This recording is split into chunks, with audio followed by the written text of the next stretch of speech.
जय हिंद दोस्तों। आज हम बात करेंगे भारत और इजराइल संबंधों की। साथियों, ये क्वेश्चन बार बार उठता है कि भारत के लोग इजराइल को इतना सपोर्ट क्यों करते हैं। तो एक जनरल परसेप्शन ये बना हुआ है, चूंकि इजराइल हमें हमेशा सपोर्ट करता है इसलिए हम इजराइल को सपोर्ट करते हैं। ये तो हो गई सामान्य सी बात। लेकिन दोस्तों, यदि हम भारत और इजराइल के संबंधों की टेक्निकलिटीज़ को देखें और उसके फैक्चुअल पॉइंट ऑफ व्यू को देखें तो हमें पता लगेगा कि इजराइल को भारत के लोग इतना पसंद क्यों करते हैं। साथियों, इजराइल को भारत के लोग पसंद करते हैं इजराइल की बहादुरी के वजह से। इजराइल की बहादुरी के चर्चे पूरे विश्व में हैं। इजराइल चारों तरफ से अरब कंट्रीज से घिरा हुआ देश है। पूरे पश्चिम एशिया में इजराइल के चारों ओर मुस्लिम कंट्रीज हैं और अकेला ऐसा देश है जो सभी देशों से लोहा लेता है। 1967 में साथी उसने मात्र 6 दिनों में 6 देशों को हराया था। तो भारत की जनता इजराइल की इस बहादुरी की कायल है और भारत की जनता कहीं ना कहीं ये मानती है कि जिस तरीके से इजराइल अपने दुश्मनों को घर में घुसकर चुन चुन कर मारता है, भारत को भी अपने दुश्मनों को इसी तरीके से मारना चाहिए और इसी तरीके से भारत को हर समय रिटेलिएट करना चाहिए। तो साथियों, कहीं ना कहीं भारत की जनता इस पॉइंट ऑफ व्यू से भी जो है इजराइल से कनेक्ट करती है। लेकिन भारत के कुछ लोग ये भी मानते हैं कि मेजॉरिटी ऑफ पीपल्स इजराइल को पसंद करते हैं और माइनॉरिटी ऑफ पीपल्स जो है ईरान को पसंद करते हैं जब भी युद्ध होता है, या फ़लस्तीन को पसंद करते हैं। जबकि ये धर्म का पॉइंट ऑफ व्यू है नहीं है। इजराइल की बहादुरी हमेशा पूरे विश्व के देशों से 21 रहती है। इस वजह से भारत के लोग उससे इतना कनेक्ट कर पाते हैं, क्योंकि भारतीयों के मन में भी, भारतीय लोगों के मन में भी कहीं ना कहीं एक कसक है, एक दर्द है। वो दर्द है, कहीं ना कहीं हम डिफीट हुए हैं इतिहास में, कहीं ना कहीं हम कई बार हारे हैं, कहीं ना कहीं हमने कई बार अपने दुश्मनों को रिटेलिएट नहीं किया, हमने उनको जवाब नहीं दिया है। इसके वजह से भारत के लोगों के मन में हमेशा अपनी सरकारों के प्रति या अपनी राजनीतिक इच्छा शक्ति के प्रति गुस्सा बना रहता है और भारत के लोग कहीं ना कहीं चाहते हैं कि हम इजराइल की तरह प्रतिरोध करें। साथियों, जैसा कि हमने देखा था 1947 में, जैसे ही हमारा देश आज़ाद हुआ था, हम पर कबीलियाई लोगों ने, पाकिस्तानी कबीलियाई ने हमला कर दिया और आधा कश्मीर हमारा ले गए। हमने कुछ नहीं किया। हम यूएन में गए, वहाँ से भी हमें निराशा मिली। ठीक इसी प्रकार 1962 में भी हम चीन ने परास्त कर दी, एक तरफा परास्त कर दिए। 1965 में ठीक है हम जंग जीत गए, 71 में भी जीत गए, लेकिन सन 2000 में हम पर पार्लियामेंट अटैक हुआ, हमने कोई जवाब नहीं दिया। उसके बाद 2008 में हमारे ऊपर 26/11 अटैक हुआ, यानी कि मुंबई का इतना बड़ा हमला हुआ और हम देखते रह गए, हमने कुछ नहीं किया। लेकिन 2014 के बाद कहीं ना कहीं टेम्परामेंट भारत के लोगों का बदला, भारत की सरकारों का टेम्परामेंट इजराइल के जैसा कुछ ना कुछ हुआ। तो भारत के लोग उससे कनेक्ट होने लगे और उसे पसंद करने लगे। जैसा ही साथियों हमारे यहाँ पुलवामा अटैक हुआ, हमने तुरंत ही घर में घुसकर जाकर पाकिस्तान को पेला और उरी स्ट्राइक हमने की। उसके बाद बालाकोट स्ट्राइक की। इन दोनों चीज़ों से हमारी देश की आम जनता के मन में एक अलग तरीके का उत्साह और आत्मविश्वास पैदा हुआ। तो कहीं ना कहीं साथियों, जो हमारे देश के लोग हैं वो इजराइल से उसकी बहादुरी के कारण कनेक्ट करते हैं, ना कि कोई धार्मिक रीजन है। चूँकि वो बहादुर देश है, घर में घुसकर मारता है सभी अपने दुश्मन देशों को। भारत के लोग भी भारत की इसी प्रवृत्ति को पसंद करते हैं। भारत के लोग भी ये चाहते हैं कि भारत भी हमेशा घर में घुसकर अपने दुश्मनों से बदला ले किसी भी चीज़ का। तो एक तो परसेप्शन ये हो गया। दूसरा और मुख्य रीजन ये है, सबसे महत्वपूर्ण कारण ये है कि इजराइल ने हमेशा ही हमारा अनकंडीशनल सपोर्ट किया है। 1947 से लेकर अब तक बिना शर्त के हमारा सपोर्ट करता है। हमारा झुकाव साथियों 1947 के बाद भले ही अरब कंट्रीज़ की ओर था और हमारी विदेश नीति में वो साफ साफ दिखता भी था। हमने एक बार खुलकर कहा था कि भारत फ़िलिस्तीन का प्रबल समर्थक है और ये खुलकर कहा था कि इजराइल को फ़िलिस्तीनियों की जगह खाली करनी चाहिए, इजराइल को वापस जाना चाहिए। उसके बाद भी इजराइल ने हमारा हर युद्ध में सपोर्ट किया। साथियों, आपको बता दें 1947 में हमारा जैसा ही देश आज़ाद हुआ, हमने गुटनिरपेक्ष नीति का पालन किया, यानी कि नॉन अलाइन मूवमेंट का पालन किया। इसमें जो हमारा साथ दे रहे थे वो दे रहे थे अब्दुल नासिर, जो कि मिस्र के राष्ट्रपति थे, और उन्हीं के नेतृत्व में पूरे पश्चिम एशिया में, वेस्ट एशिया में अरब राष्ट्रवाद का जन्म हुआ। यानी कि जितनी भी अरब कंट्रीज़ हैं, 20-22 के लगभग अरब कंट्रीज़ हैं, उनमें ये संकल्प लिया गया कि कहीं ना कहीं हम सेकुलर डेमोक्रेसी को जन्म देंगे, यानी कि धर्मनिरपेक्ष लोकतंत्र को जन्म देंगे।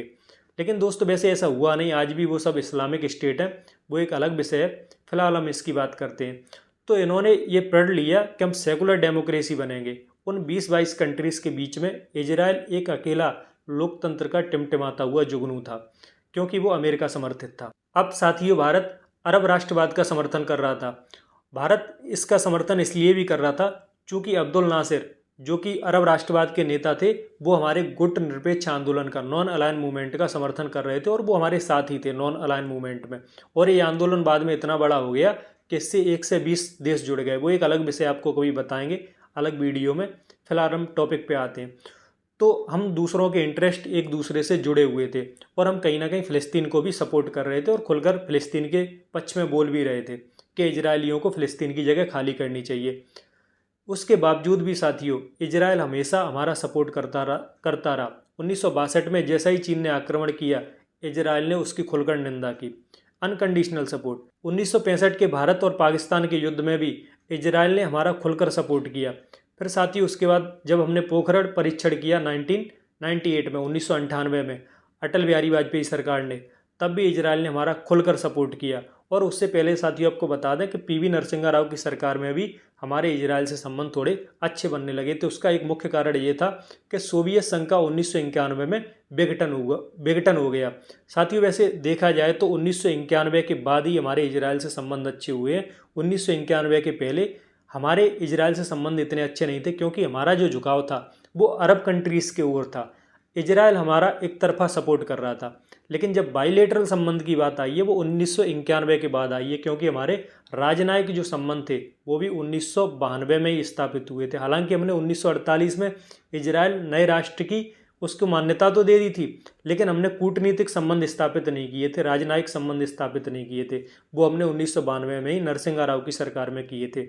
चूँकि अब रूस कमज़ोर पड़ गया था सोवियत संघ के विघटन के बाद, रूस की अर्थव्यवस्था तेज़ी से गिर रही थी, हमारी हथियारों की आपूर्ति वो कर नहीं पा रहा था, क्षेत्रीय समस्या भी थी हमारी अपनी, आतंकवाद था, आंतरिक सुरक्षा थी। इसलिए साथियों में इजराइल से हथियार लेने लगे और इजराइल हमारा दूसरा सबसे बड़ा हथियार आपूर्तिकर्ता देश बन गया। अब हमारे दोस्तों निरंतर इजराइल से संबंध सुधरते गए। अब साथियों 1998 में पोखरण परीक्षण हुआ तो भारत का सपोर्ट इजराइल ने किया। पूरे राष्ट्र, जितने भी राष्ट्र हैं विश्व में, सब ने रूस के अलावा हमारा प्रतिरोध किया और कहा भारत परमाणु परीक्षण कैसे कर सकता है। लेकिन इजराइल ने हमारे परमाणु परीक्षण का साथियों स्वागत किया। अब बात आती है साथियों 1999 की। 1999 का दौर एक ऐसा दौर था कारगिल युद्ध का, जिसमें तो इजराइल हमारे साथ खुलकर उतर आया था और उसने हथियारों की आपूर्ति पाकिस्तान युद्ध के दौरान हमको जमकर की। रिश्ते दोस्तों इस ऊंचाई पर पहुंच गए कि पहली बार आज़ादी से लेकर अब तक 2003 में पहली बार अटल बिहारी सरकार में इजराइल के पीएम फर्स्ट टाइम भारत आए। इसके बाद दोस्तों दोनों देशों ने आपसी व्यापार और आर्थिक सहयोग बढ़ाने के लिए एक दूसरे को मोस्ट फेवर्ड नेशन का दर्जा दिया, यानी कि दोनों देशों के बीच में अब मुक्त व्यापार होने लगा। अब दोस्तों बात आती है 2015 की। 2015 में इजराइल और फिलिस्तीन में दोबारा संघर्ष हो गया और इजराइल ने गाजा पट्टी पर बम गिरा दिए।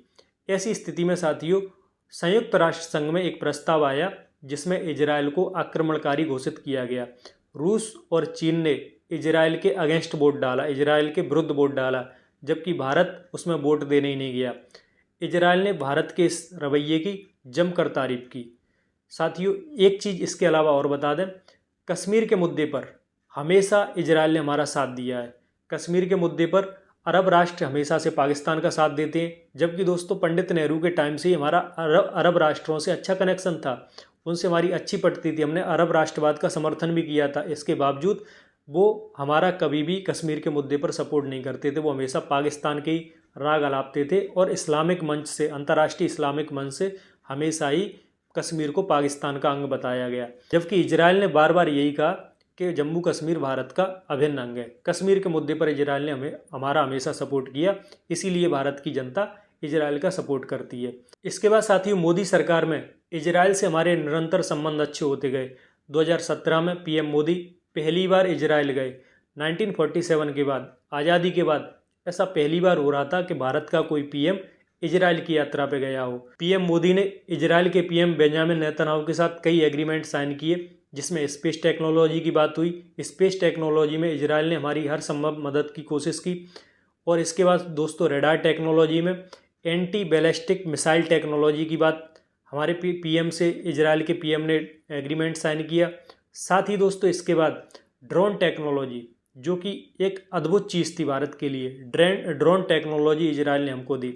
इसके साथ साथ साथियों एग्रीकल्चर सेक्टर में हमको सबसे ज़्यादा मदद करने की इजराइल ने हमको आश्वासन दिया और इस पर एग्रीमेंट साइन किए।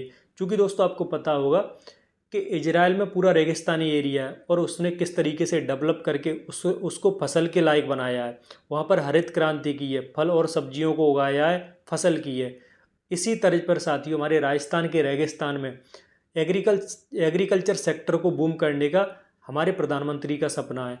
तो साथियों इजराइल के साथ हमारा इतना बेहतर रिश्ता है, इसीलिए भारत के लोग जो है इजराइल से कनेक्ट कर पाते हैं। और एक जो भारत और इजराइल के बीच कॉमन चीज़ है वो है आतंकवाद। आतंकवाद से पीड़ित दोनों ही देश हैं।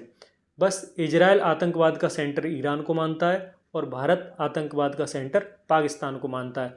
लेकिन आंतरिक सुरक्षा के, इंटरनल सिक्योरिटी के मुद्दे दोनों के लिए समान है और आतंकवाद पर दोनों देश मिलकर आपसी सहयोग एक दूसरे के साथ कर रहे हैं। तो साथियों इतनी ज़्यादा समानता होने के कारण भारत के लोग इजराइल को इतना सपोर्ट करते हैं। तो साथियों ये जो मुख्य कारण है, इसीलिए भारत की जनता इजराइल को इतना लाइक करती है।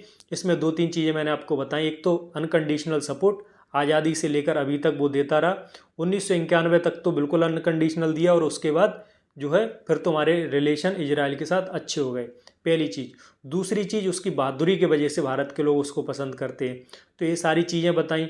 और उसके बाद किस तरीके से टेक्नोलॉजी के क्षेत्र में भारत इजराइल के साथ आगे बढ़ रहा है, तो उससे भविष्य में हमारे इजराइल के साथ संबंध और सुदृढ़ होने की संभावना है।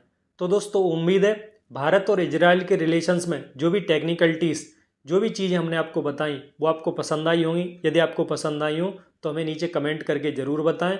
इतना ही था इस वीडियो में, आगे भी आपके लिए वीडियोस लाते रहेंगे। जय हिंद, जय भारत।